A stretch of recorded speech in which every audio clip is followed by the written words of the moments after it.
The nodes have shifted. So the south node is now in Leo, and the north node is now in Aquarius, the true north node.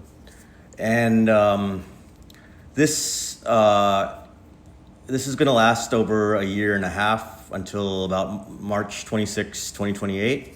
So while the north node of the moon is in Aquarius, it's a time to embrace our humanitarianism, community-oriented, and forward-looking nature. And, we already have Pluto in Aquarius. So this kind of strengthens the Aquarian theme in a sense. But, if we found ourselves attached to the drama of romance and personal relationships, or perhaps willful and overly focused on getting what we want, this is a strong cycle for correcting that imbalance. In fact, benefits come to us as we do so. It's a powerful time to cultivate sensitivity to the needs of others. Our path is learning to be more impartial and less possessive in relationships and with creative projects in general. As we learn to let go of the need for a passionate chase, satisfaction will come. This is a time during which we should solve problems that require thinking outside the box and looking to the future with a brand new, positive, and hopeful vision. It's a meaningful cycle for contributing to our community and working towards the common good. So the North Node in Aquarius is ruled by both Uranus and Saturn, which also just turned retrograde today.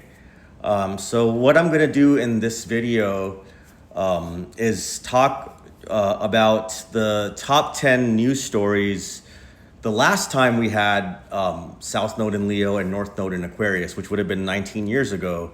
And keep in mind that it's not while those what I'm trying to do with this video is to kind of show you the theme of what to expect, but it is going to be different than then, because right now, like I said, we have Pluto in Aquarius. Back then, Pluto had just gone into Capricorn, which is also a Saturn-ruled sign, but it's a very different story than what we're in right now. So with that being said, I do want to say that with Saturn retrograde, that it just stationed retrograde yesterday, so it's kind of still right now.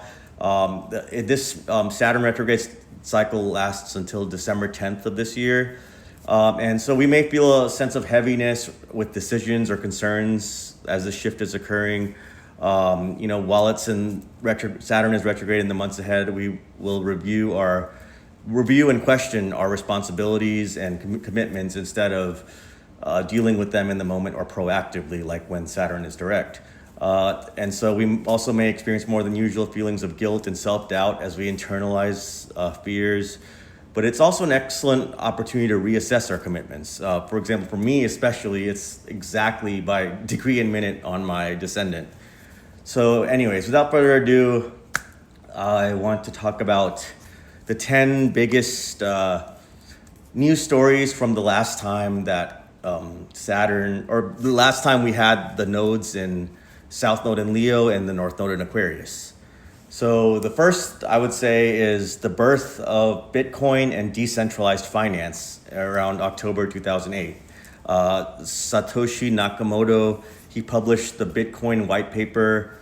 It was called a Bitcoin, a peer-to-peer electronic cash system, launching the world's first cryptocurrency. And this is a textbook example of North Node in Aquarius because it bypassed centralized banking institutions and government monopolies on money, which would be Leo, in favor of a decentralized peer-to-peer network, which would be Aquarius. Another big story was the 2008 global financial crisis and the Wall Street collapse. The unchecked corporate risk and executive greed triggered the worst financial collapse since the Great Depression, leading to bank bailouts and global recession. The South Node in Leo exposed the toxic shadow of ego-driven leadership, excess, and top-down financial hubris. It was marked a model like they complained about socialism, but it was basically just like that. Like, I say what's right rather than letting the market decide. It had gotten to that point, just to hammer that point home. It forced societies to rethink systemic structures and collective financial security. Okay, so the third biggest story I would say is the election of Barack Obama and digital grassroots campaigning around November 2008. Obama was elected as the 44th president, running on a message of collective unity, yes we can, powered by unprecedented grassroots organizing. And his campaign was historic not just for its outcome, but for using community-driven social networks and small donor mobilization, which would be Aquarius, rather than relying solely on traditional party machinery or establishment elites, which would be the Leo. Okay, the fourth biggest story would be the launch of the Apple App Store, which we still use today. Apple launched the App Store with 500 apps, initiating the modern smartphone ecosystem and changing how humanity connects, works, and accesses information. North Node in Aquarius governs technology, networks, and democratization, opening software creation to global developers, democratized tech access for millions of users overnight. The fifth biggest story from then was the Iranian Green Movement and the first Twitter revolution. Massive protests erupted in Iran following a disputed presidential election. Citizens used Twitter and social platforms to coordinate and broadcast protests to the world despite government censorship.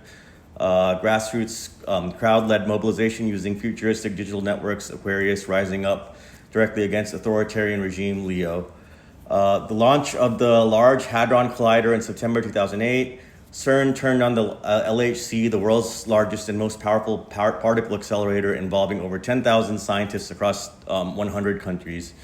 Aquarius rules physics, innovation, and international scientific collaboration. The LHC represented humanity working as a global collective to decode the fundamental laws of the universe.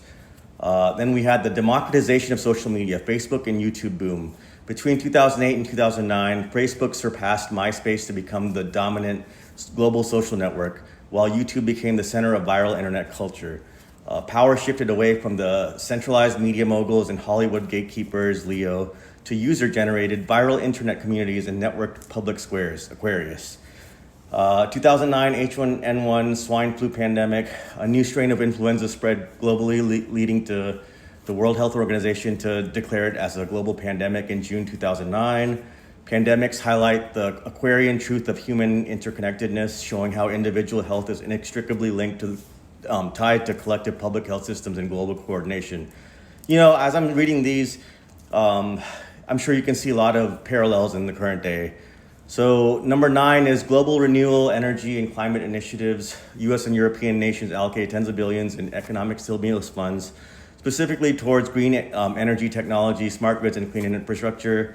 Aquarius looks towards the future, scientific progress, and sustainable collective solutions, steering funding away from legacy fossil fuel monopolies. And the last big story from then was the Beijing 2008 Summer Olympics. China hosted the opening with a magnificent high-tech, remember that ceremony, how kind of beautiful and magnificent it was? It signaled its arrival as a modern global superpower, and now look at China now. So the Olympics captured the classic tension between these two signs. A grand display of national pride, stardom, and spectacle, Leo met by a global gathering of all nations under one athletic umbrella, Aquarius. So I want you to reflect on those stories and see how much of that has relevance for today, and and feel free to comment below on what you think that means for now and this shift and how it's going to affect all of us, because I feel like now we're going to have eclipses in these two signs. So whether what that means for you or collectively the world, I'd love to hear what you guys think, and thank you for tuning in this far. I hope everything is well with you all and you all are having a great summer, and until next time.